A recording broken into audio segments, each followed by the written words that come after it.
Hey everybody, Kaoiji here. So I just wanted to make this video because a couple people have been commenting in my videos saying that there was legitimately no reason to gear in Phantasy Star Online 2 New Genesis, considering the fact that content will be releasing so quickly that it's almost not worth it. So let's use this as a conversational point just so we can get things started. As far as content being released so quickly, we already have a roadmap of what to be expecting based on content going forward. Basically, we have Gigantics, which are a new world type boss. It's going to be releasing on the 23rd. And these world type bosses for the Gigantics are going to need some of the best gear that we have available at this moment for just them alone. So at the very least, you should be getting your weapons to plus 40 and then augmenting them. And the augments for themselves aren't that hard to farm. As far as units are concerned, the damage that you're able to take when you have plus 40 units is actually incredibly substantial. I'm actually going to be putting out a video tomorrow from the time that this video is getting uploaded, basically detailing the differences between base PSO2 units and then fully upgraded plus 40 units. So wait for that video for an actual comparison, because trust me, you're going to be like,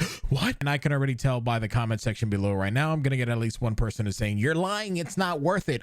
Trust me, your mind will be blown. God, now I feel like I'm somebody in my Twitch comments going, trust me, dude, I have proof, and then not actually bringing proof to the table. But yeah, I already have that video being worked on, and I'm going to have that done tomorrow. Going back to the content conversation. So we have Gigantics on the 23rd, and then July, we don't really have anything planned as far as new weapons and gear are concerned. Because for July, we only have the PSO2 series 9th anniversary event, which is going to be happening in both Japan and global simultaneously. We don't actually know what this event's going to be other than it's a web event, so it's going to have to involve the website in some way. And then as far as content that could potentially bring new gear, we wind up getting Braver and Defense quests in August. So realistically, there's probably not going to be any new weapon sets that get launched during that time either, because there's going to be an entirely new weapon series, the katana and bullet bows, that are going to be dropping. And then even if Defense Quest did drop new gear, more than likely there's still going to be 4-star gear. There'll probably be a new weapon series in the 4-star category. And then we have Fall, which is the release of the new Bouncer class, which is, again, they'll have soaring blades and jet boots, which then brings 2 more weapons to the table and drop pool. Then we have Trigger Quest and the NGS mission pass, and then the introduction of the title system. Realistically, with Defense Quest and Trigger Quest alone, this entire video that I'm making right now could be completely out of date the moment these things launch, because they could potentially bring out a new weapon series. So somebody in the comments who says that, you might be right. But based on the history of Phantasy Star Online 2 previously, and we're talking about base game, not New Genesis, we're not going to be seeing a lot of content or even new rarities coming up very soon until we wind up getting the new region, which is going to happen in winter. And then the first major update, which is what I'm talking about, is going to include the new region, the level cap to 35, new skills, classes, and techniques. At the very most, we're going to wind up seeing gear that might be level 20 as opposed to level 14 and 11. But by the time that launches in maybe August or sometime in fall, let's be honest, there's no reason why you don't have to upgrade your units or gear right now. You're going to have more than enough resources to be able to get those and then upgrade those. Even if you're a free-to-play player, which then you might want to spend some of your meseta on buying fashion on the market board. But at the end of the day, there's really no reason why you shouldn't be upgrading your gear. And every time somebody comments saying, don't do it, it's a trap, I keep thinking of the General Akbar meme. It's a trap!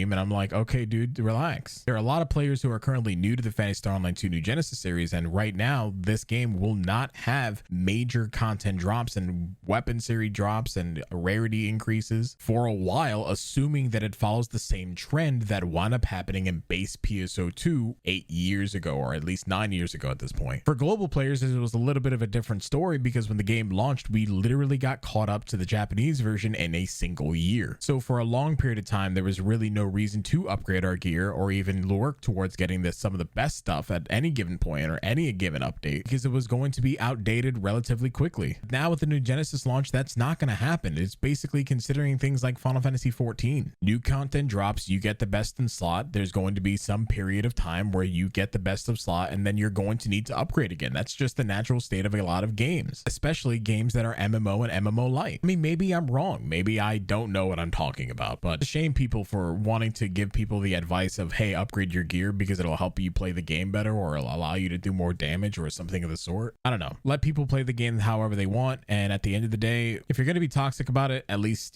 give a reason as to why. Don't go and say, oh my God, don't do that because, and then never give the because. But yeah, just to give you guys some ideas of what's going to be going on in the next 2 videos, we're going to be doing some base PSO2 weapon comparisons to New Genesis weapon comparisons. And we're going to be doing some unit comparisons just so that way a lot of the conversation that keeps going on right now, kind of gets squashed, because there's a lot of information that has changed since the launch of the game or even the closed beta test that, we fully haven't put out yet. Some of it was a fault on my part and a lot of the other YouTubers' part because it was just assumed. And there was a lot of things that we got wrong during the first week that we probably should wind up fixing now. But yeah, so that's just where that conversation's gonna go. There's never a reason not to upgrade gear because at the same time, you're gonna get your, worth out of it. Now, if you're one of the base PSO2 players who did have God mode units, then yeah, you're right. You probably don't need to upgrade in terms of damage, but you'd only be upgrading in things like the defensive values on your units. But yeah, again, that's gonna be discussed on in my next video. But yeah, so that's kind of where my head's at, and I, wanted to talk about this conversation before I put any of the other videos out right now. But yeah, so let me know what you guys are thinking down below. Like, what are your thoughts? What are your advices to the newer players who have never played a Phantasy Star Online game before? What do you think people should be doing with their weapons and units right now? Do you think there's going to be content very soon that's going to increase the rarity? I want to know your thoughts. But anyway, thank you guys again for listening as always. Stay awesome, stay beautiful, and I'll see you guys in the next video. Peace.